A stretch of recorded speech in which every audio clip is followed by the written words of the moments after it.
Hello everyone, आप सभी लोगों का स्वागत है टीचिंग परीक्षा के आज के इस वीडियो में, जिसके अंदर में फ्रेंड्स बिहार शिक्षक भर्ती टीआरई 4.0 से रिलेटेड जो हमारी एक विशेष श्रृंखला चल रही है उसको हम एक कदम आगे बढ़ाएंगे। लेकिन फ्रेंड्स हम लोग आगे बढ़े उससे पहले एक बहुत बड़ी वाली आप लोगों को खबर दे दूं कि जो हम लोगों ने कल टेस्ट कंडक्ट की थी, ठीक है, मेगा टेस्ट टीआरई 4.0 की बैच के अंदर में, जिसमें पहला प्राइज पेड स्टूडेंट्स के लिए जो टेस्ट पूरी हुई थी उसके लिए पहला प्राइज था 11,000 रुपए। उसका रिजल्ट आ चुका है। मैं थोड़ी देर में आप लोगों के साथ में वो रिजल्ट भी पूरा का पूरा जो है वो शो करूंगा कि कौन फर्स्ट आया, सेकंड आया, थर्ड आया है, ठीक है। और वो पूरी की पूरी जो है लिस्ट आपके साथ में कंप्यूटर जनरेटेड, जो पूरी की पूरी कंप्यूटर ने मॉनिटर किया हुआ आपकी लिस्ट है, वो आप लोगों को अभी थोड़ी देर में मैं दिखाऊंगा, ठीक है। चलिए, इसके अलावा मैंने आपको बताया हुआ है कि 8 तारीख को आप लोगों की ओपन टेस्ट भी है, जिसके अंदर में सारे लोग एलिजिबल है। आप सभी लोग भी, जो लोग इवन जो यूट्यूब के ऊपर में जो पेड नहीं है वो लोग भी एलिजिबल है, ठीक है। तो वो लोग भी बिल्कुल तैयार रहिएगा। ओके, चलिए फ्रेंड, हम लोग पहले क्वेश्चन की तरफ में आगे बढ़ते हैं। उससे पहले जितने भी लोग हैं जिन्होंने इस सेशन को लाइक कर दिया है फ्रेंड, उन सभी लोगों का बहुत बहुत शुक्रिया, ठीक है। आप सभी लोगों के लिए जो है जो भी कहा जाए वो कम ही है फ्रेंड्स यहाँ पर में, क्योंकि आप लोग है जिनके वजह से ये सेशन जो है एनर्जेटिक तरीके से चलता है। चाहे कुछ भी हो, चाहे कुछ भी चल रहा हो इधर साइड में, लेकिन आप लोगों के लिए लेक्चर लिया जाता है। तो आप लोग एक बार हाथ भी ऊपर कर देंगे कितने लोग हैं जिन लोगों ने यहाँ पर में सेशन को लाइक भी कर दिया था, लॉयल टीपी परीक्षार्थी। चलिए, तो हम लोग फ्रेंड्स आगे बढ़ते हैं यहाँ पर में हमारे पहले क्वेश्चन के साथ में। देखिए, 1858 के अंदर में भारत सरकार अधिनियम द्वारा भारत को किसके अधीन कर दिया गया था, ये क्वेश्चन हम लोग देख लेते हैं यहाँ पर में। जल्दी से बताइए आप लोग, ठीक है। भारत सरकार अधिनियम 1858 के तहत भारत को किसके अधीन कर दिया गया था, ये आप लोगों को बताना है।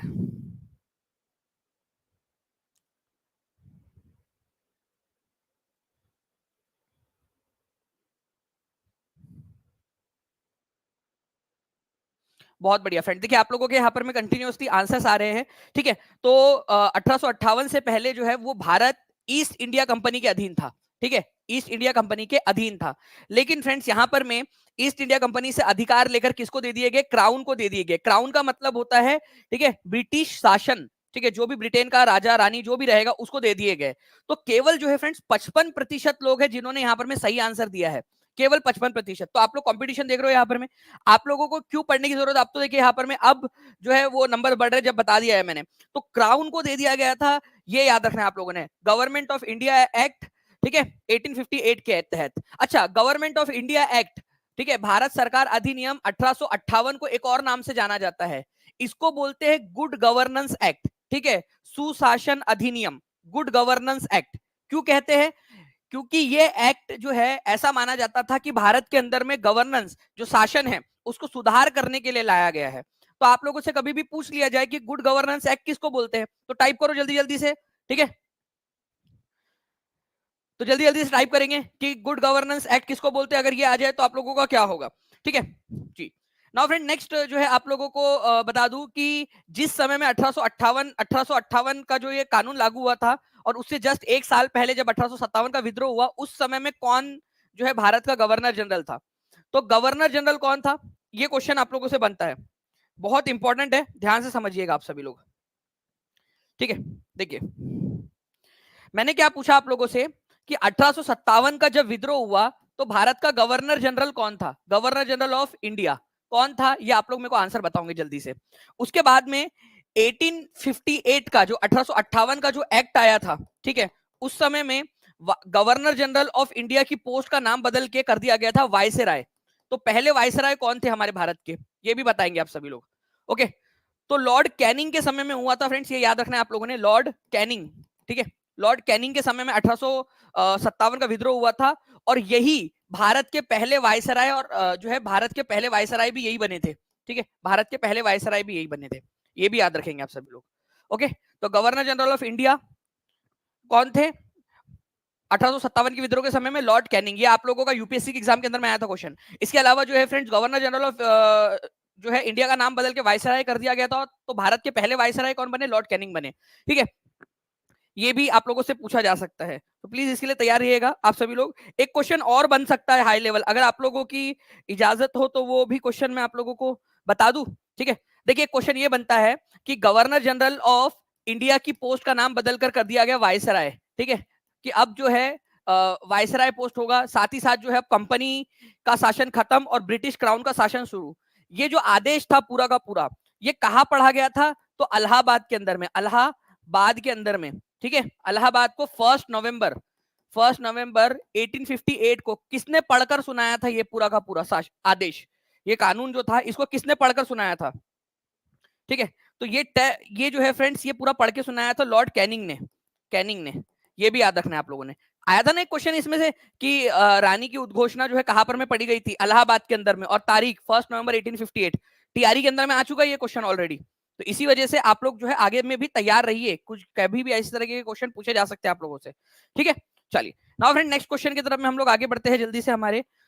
देखिए फ्रेंड्स, एक क्वेश्चन है आप लोगों का, ठीक है। अब बताइए आप लोग कि रामपुरवा नाम की जो है ना एक आप लोगों को ये मिलती है, रामपुरवा इंस्क्रिप्शन बोलते हैं उसको, ठीक है। रामपुरवा इंस्क्रिप्शन, आप लोगों को बताना है कि ये जो रामपुरवा इंस्क्रिप्शन है, ये भारत के कौन से राज्य के अंदर में एक्चुअली लोकेटेड है? रामपुरवा नाम की जो जगह है वो।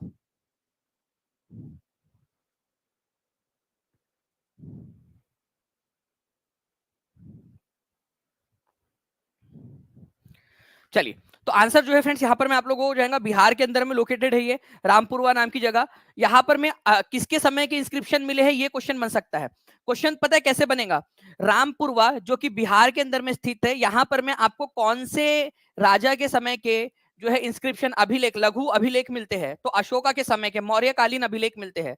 यहीं पर हम लोगों को जो है एक पॉलिश्ड, ठीक है, यहाँ पर में यहाँ बेल जो आप लोग बोलते हो वो मिला था, पॉलिश्ड, एकदम पॉलिश्ड है, बिल्कुल चिकना है। ओके, मतलब वैसा वाला नहीं बोल रहा हूं मैं यहाँ पर में, जैसे मूवीज वाला, ठीक है, कि भाई सारी जो भैंसिन है उनका दिल आ जाए इसके ऊपर में। एक्चुअली मतलब पॉलिश्ड है, बिल्कुल बिल्कुल पॉलिश्ड है। ओके, ये याद रखना है। और अभी जो है फिलहाल में वहां से उठाकर इसको राष्ट्रपति भवन में रखा गया है, ठीक है। राष्ट्रपति भवन के अंदर में रखा गया है इसको, ये याद रखना है आप लोगों ने। ओके, चलिए, राष्ट्रपति भवन के अंदर में इंपॉर्टेंट है। इसके अलावा जो है फ्रेंड, टोपरा नाम की जगह कहां पर में? टोपरा अभिलेख आप लोगों को मिले उत्तर प्रदेश के अंदर में है। मेरठ अभिलेख आपको अशोका के लघु अभिलेख मिले हैं। प्रयाग अभिलेख उत्तर प्रदेश के अंदर में है। लौरिया अरेराज, ठीक है, चंपारण के अंदर में आप लोगों को मिला है फ्रेंड्स। लौरिया नंदनगढ़, ये भी आप लोगों को बिहार के अंदर में ही मिलेगा आप लोगों को। और रामपुरवा भी आपको बिहार के अंदर में ही मिलेगा, ठीक है। इनके ऊपर में भी बेस्ट क्वेश्चन कराऊंगा मैं आपको। ये क्वेश्चन 68वीं बीपीएससी का क्वेश्चन, जिसने लगा डाला उसकी लाइफ झिंगा लाला, ठीक है। 716 लाइक्स आपने कर दिए फ्रेंड्स, 1100 से ज्यादा बच्चे जुड़ चुके हैं केवल 7 मिनट के अंदर में। जल्दी जल्दी से आप लोग जो है सेशन को लाइक भी करते रहेंगे। जिन्होंने चैनल को सब्सक्राइब नहीं किया, चैनल को सब्सक्राइब भी करते रहिए, ठीक है। बिपिन कुशवाहा बोल रहे लौरिया नंदनगढ़ मेरे घर के पास में है। चलो अच्छी बात है भाई, पढ़कर आना उधर से क्या क्या लिखा है उसने, अशोका ने। देखिए फ्रेंड्स, अगर मैं बात करूं आप लोगों के, भारत की क्षेत्रीय सीमा तट से कितनी दूरी तक है फैली हुई है, ठीक है। देखो, ये है हमारा प्यारा सा भारत, ठीक है। अब एडजस्ट कर लेना भारत को इधर साइड में।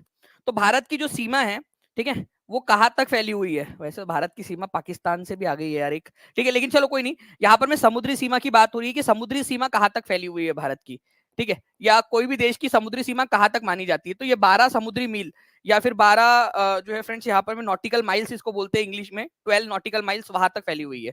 ओके, ये याद रखने आप लोग।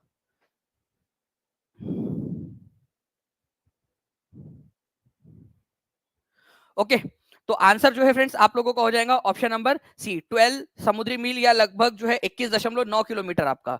अच्छा चलो, अब ये क्वेश्चन भी बन सकता है आप लोगों से कि भाई एक नॉटिकल माइल का मतलब कितना है, ठीक है। बन सकता कि नहीं बन सकता ये क्वेश्चन, ठीक है। एक नॉटिकल माइल मतलब कितना?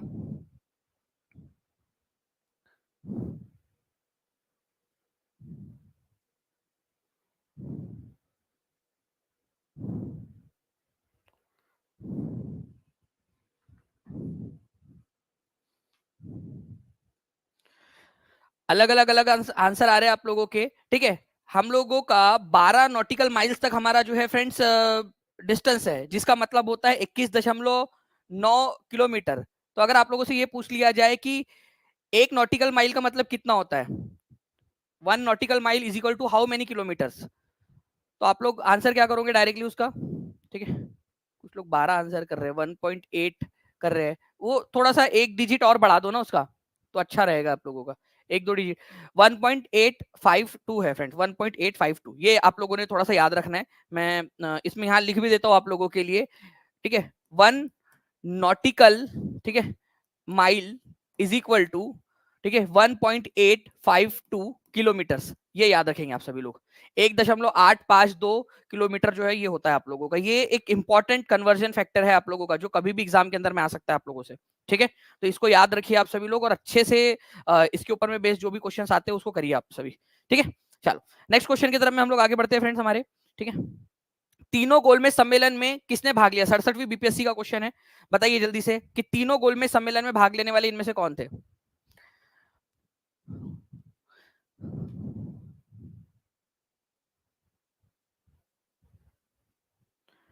जल्दी बताइए, तीनों गोलमेज सम्मेलन में जिन्होंने भाग लिया हो।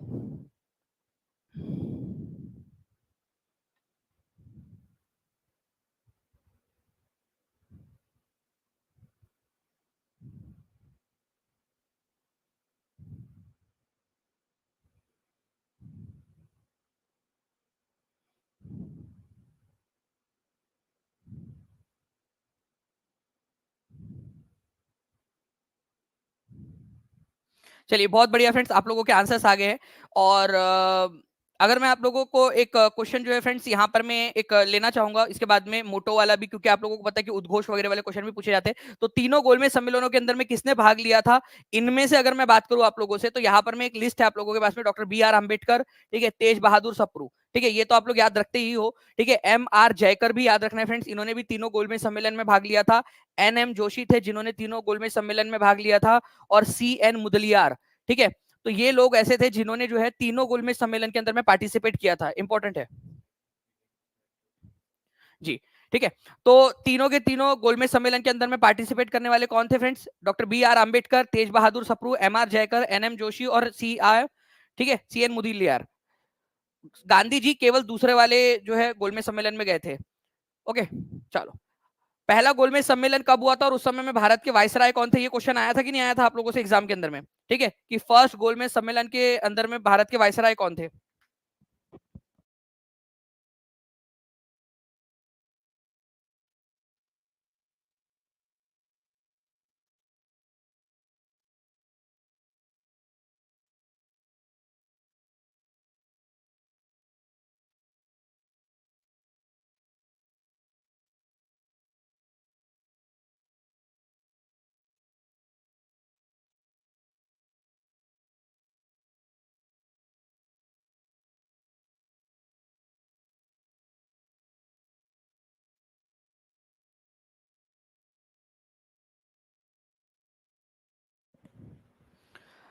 तीनों गोलमेज सम्मेलनों में किसने भाग लिया? तो तीनों गोलमेज सम्मेलन के अंदर में सी बी आर अम्बेडकर जो थे फ्रेंड्स, इस क्वेश्चन के अनुसार इन्होंने भाग लिया था।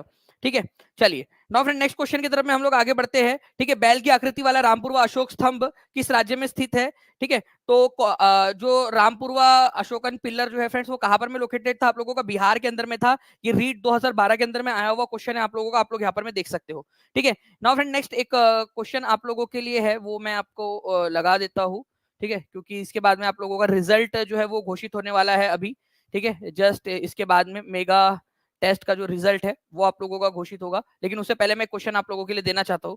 ओके, तो रामपुरवा जो बैल है फ्रेंड्स आप लोगों का, रामपुरवा बिहार के अंदर में है, ये याद रखेंगे। भारतीय तटरक्षक बल का आदर्श वाक्य क्या है, ये बताइए। ये देखते हैं कितने लोग आंसर कर पाते हैं।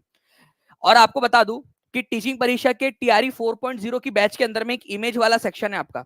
उस सेक्शन के अंदर में हमने जितने भी इंपॉर्टेंट ऑर्गेनाइजेशंस है, ठीक है, चाहे वो रॉ हो, ठीक है, RAW हमारी रिसर्च एंड एनालिसिस विंग, चाहे वो दूरदर्शन हो, चाहे वो नौसेना हो, चाहे वो आर्मी हो हमारी, चाहे वो जो है फ्रेंड्स हमारी BSF हो, चाहे वो इंडियन कोस्ट गार्ड हो, हर किसी का जो है वो आदर्श वाक्य डालकर उसके ऊपर में टेस्ट भी आपको दे दिए है उसमें बनाकर, ताकि जो आप लोग है धीरे धीरे धीरे करके सारी चीजें याद रख सके। तो भारतीय तटरक्षक बल का जो आपका इनका घोष वाक्य है, मोटो है, आदर्श वाक्य, वो है फ्रेंड्स वयम रक्षणमः।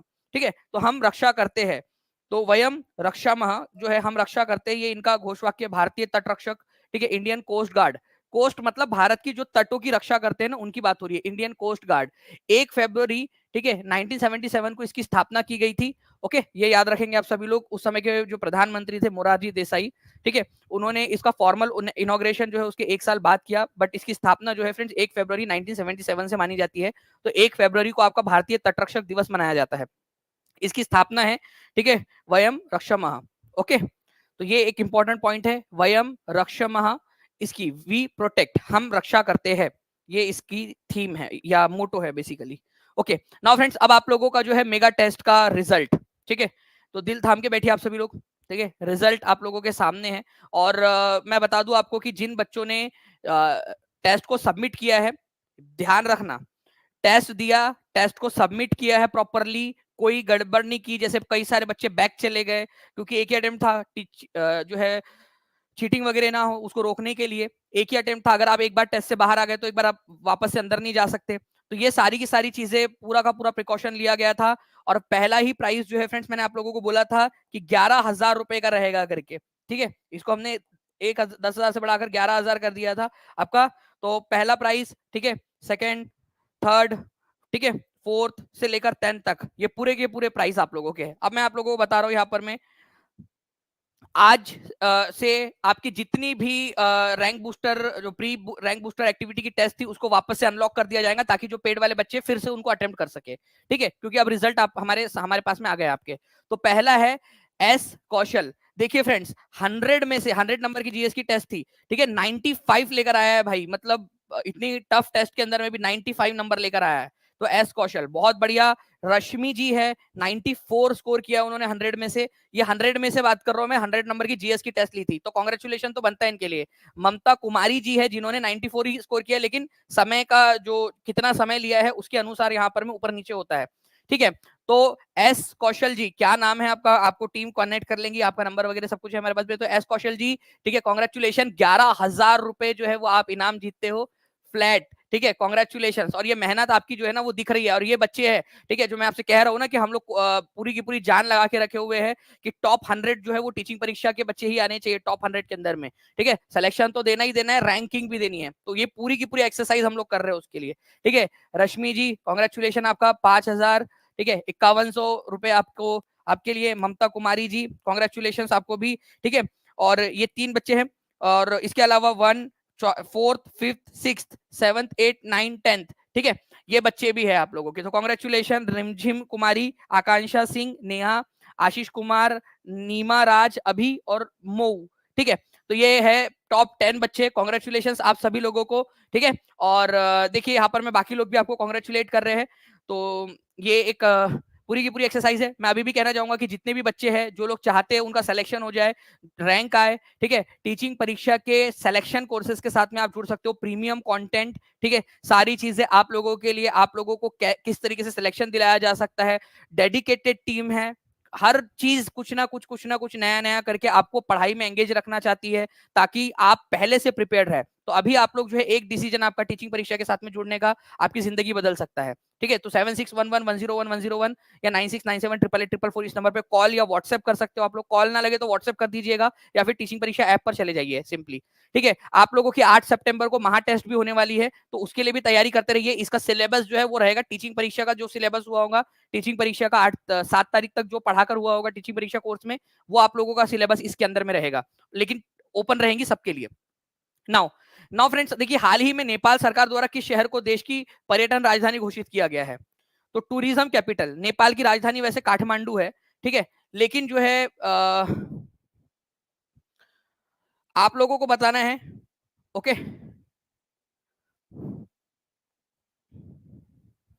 आज ही इन लोगों से, सारे लोगों से कनेक्ट कर दिया जाएगा, क्योंकि आज जो है, अच्छा एक चीज ये है कि अब जो है वो टेस्ट, जो बच्चे थे, जो भी बच्चे कोर्स में थे, उसको लॉक रखा गया था क्योंकि एक ही बार देना अलाउड था। आज से वो सारी टेस्ट खोल दी जाएंगी, ताकि अब आप लोग जो है वापस से री अटेम्प्ट कर सके उन टेस्ट को, ठीक है। जिन लोग नहीं दे पाए थे वो लोग अब दे पाएंगे टेस्ट, जो लोग नहीं उस समय नहीं दे पाए थे अब दे पाएंगे, आज शाम 6 बजे से, ठीक है। तो टूरिज्म कैपिटल जो है फ्रेंड्स, वो पोखरा को घोषित किया गया। काठमांडू उनकी कैपिटल है, लेकिन टूरिज्म कैपिटल उन्होंने पोखरा को बनाया है।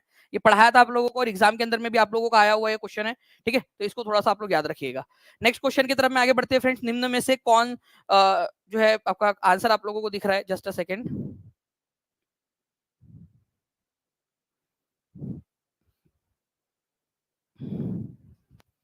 चलिए।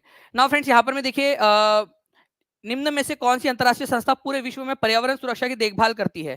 ठीक है, पर्यावरण सुरक्षा, ठीक है, ये आप लोगों को बताना है। पर्यावरण सुरक्षा को लेकर सबसे इंपॉर्टेंट वाली संस्था कौन सी है? WWF, WHO, PETA, United Nation, none of the above. इनमें से कौन सी है? और बहुत ही इंपॉर्टेंट है, आप लोगों को बता दूं, इनमें इससे रिलेटेड बहुत सारे क्वेश्चंस पूछे जाते हैं आप लोगों के।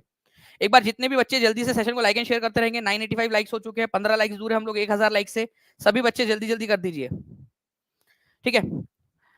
तो देखिए, अगर मैं बात करूं फ्रेंड, निम्नलिखित में से कौन सी अंतरराष्ट्रीय संस्था पूरे विश्व में पर्यावरण सुरक्षा की देखभाल करती है? तो वो है आपका WWF, ठीक है, world wide fund for nature. इसका नाम है पूरा का पूरा world wide fund for nature. मैं आपको दिखा देता हूं, ठीक है। यहाँ पर मैं आप लोग देखिए, world wide fund for nature, इसकी स्थापना हुई थी 1961 के अंदर में, 1961 के अंदर में, world wide fund for nature, world wide fund for nature 1961 के अंदर में, ठीक है। इसका हेडक्वार्टर कहां पर में है? ग्लैंड, स्विट्जरलैंड के अंदर में इसका हेडक्वार्टर है, ठीक है, ग्लैंड के अंदर में। देखिए, ये भी क्वेश्चन बहुत ही इंपॉर्टेंट है, ये पूछते हैं इसका, इसके जो है फ्रेंड्स लोगों के अंदर में क्या है दिखाया गया है? तो इसके लोगों के अंदर में पांडा दिखाया गया है, ये याद रखना है आप लोगों ने फ्रेंड, बहुत क्यूट से होते हैं पांडास।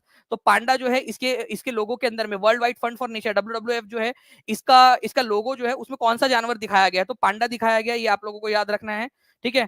और ये एक बहुत जो है एक इंपॉर्टेंट संस्था है जो हमारे पूरे विश्व के अंदर में पर्यावरण संरक्षण को लेकर काम कर रही है, ठीक है। चलिए, thank you very much friends, 1000 से ज्यादा लाइक्स आप लोगों ने कर दिए हैं, बहुत बहुत शुक्रिया। तो जितना ज्यादा आप लोगों का रिस्पांस रहेगा उतना ज्यादा जो है फ्रेंड्स हम इसको कर पाएंगे और ज्यादा अच्छे से। इसके अलावा एक और ऑप्शन था यहाँ पर में, वो भी मैं आपको दिखा देता हूँ। पेटा जो है, आंसर तो ये हो गया, लेकिन ये पेटा क्या है, ठीक है। तो ये पेटा भी इंपॉर्टेंट है friends, people for ethical treatment of animals. PETA, people for the ethical treatment of animals, animal rights की ऑर्गेनाइजेशन है ये, ठीक है, जानवरों की रक्षा करने के लिए पेटा। इसके बारे में भी मैं आपको बता देता हूँ, people for the ethical treatment of animals, PETA, ठीक है। पेटा का हेडक्वार्टर्स कहां पर में है? नॉरफॉल्क के अंदर में है, नॉरफॉल्क के अंदर में, वर्जीनिया USA में। तो पेटा का हेडक्वार्टर्स कहां पर में है? नॉरफॉल्क, वर्जीनिया, ठीक है। USA में एक राज्य है वर्जीनिया, वर्जीनिया में भी एक शहर है नॉरफॉल्क, वहां पर में है, ठीक है। तो 22 मार्च 1980 को इसकी स्थापना हुई थी, ये याद रखना आप लोगों ने, पेटा की, ठीक है। एनिमल को एनिमल्स के लिए इसका, इसके लोगों में क्या है? तो इसके लोगों के अंदर में एक रैबिट है, ये याद रखेंगे आप सभी लोग, ठीक है। पेटा के लोगों के अंदर में क्या है? एक रैबिट है, ये याद रखेंगे आप, ओके। तो इसको थोड़ा सा ध्यान रखिए आप लोग। और जो है मैं यहाँ पर मैं थोड़ा सा जो आज की क्लास है फ्रेंड्स, इसको यहाँ तक रखना चाहूंगा। जितने भी बच्चे, क्योंकि आप लोगों को पता है कि मेडिकल इमरजेंसी है, my father is admitted in hospital since last 2 days, ठीक है। तो मुझे जाना है, ठीक है। और आज वैसे छुट्टी हो जाएगी, कोई ऐसे घबराने की जरूरत नहीं है, ठीक है। तो मुझे जाना है, तो आप लोग जो है फ्रेंड्स अच्छे से पढ़िए। बाकी जितने भी बच्चे हैं, जो लोग यहाँ पर में सिलेक्शन हुए हैं, जिन लोगों का यहाँ पर इसमें, ठीक है, टेस्ट के अंदर में, उनको कांग्रेचुलेशंस। बाकी आप लोगों का 8 सितंबर को भी टेस्ट है, उसके लिए भी अच्छे से पढ़िए। टीचिंग परीक्षा का जो सिलेबस जो ऐप के अंदर में हुआ होगा, ठीक है, वहां तक आपका पूरा का वही सिलेबस के ऊपर में टेस्ट होंगी। तो टीचिंग परीक्षा के जो ऐप में जो बच्चे हैं, वो पूरा का पूरा अच्छे से उसको कर डालिए, अच्छे से बार बार। ये मौका है आपका पढ़ने का, ठीक है, ये मौका है आप लोगों के लिए कुछ करके दिखाने का। जब बाकी लोग सो रहे होते हैं ना, उस समय में ज्यादा मेहनत करनी होती है, ठीक है। तो टीचिंग परीक्षा वही चीज कर रहा है आप लोगों के लिए, और इतना बड़े बड़े चीजों के साथ में आप लोगों के लिए जो मोटिवेशन दे रहा है ना, ठीक है। कई सारे लोग बोलेंगे कि सर पैसे क्यों दे रहे हो आप उनको, ठीक है, पढ़ाई में पैसे का क्या काम? भाई ये एक पारितोषिक होता है, ठीक है, स्कूल में भी मिलता था जब आप गाना गाते थे ना, ठीक है, स्कूल के अंदर में जब बच्चे थे, आप थे, आपके पापा मम्मी थे, ठीक है, जब कॉम्पिटिशन होते थे वहां भी मिलता था, ठीक है। और सरकारें भी देती, जो ओलंपिक के अंदर में जीत कर आते हैं, जो मेडल्स जीत कर आते हैं उनको। तो ये एक पारितोषिक है जो मोटिवेट करता है बच्चों को, उनका नाम जब आ रहा है तो मोटिवेट करता है उनको, तो ये चीज होती है, ठीक है। ओके, चलो हम लोग मिलते हैं फ्रेंड्स हमारे 5 बजे वाले सेशन में। मैं तब तक वापस आ जाऊंगा, 5 बजे वाले सेशन में मिलते हैं। तब तक के लिए thank you very much, take care and bye, God bless you all. Thank you very much friends. जिनको भी जो भी टीचिंग परीक्षा से कनेक्ट करना चाहते हैं, नीचे में नंबर चल रहा है, उस पर कॉल या व्हाट्सएप आप लोग कर सकते हो, ठीक है। Thank you friends, bye, thank you.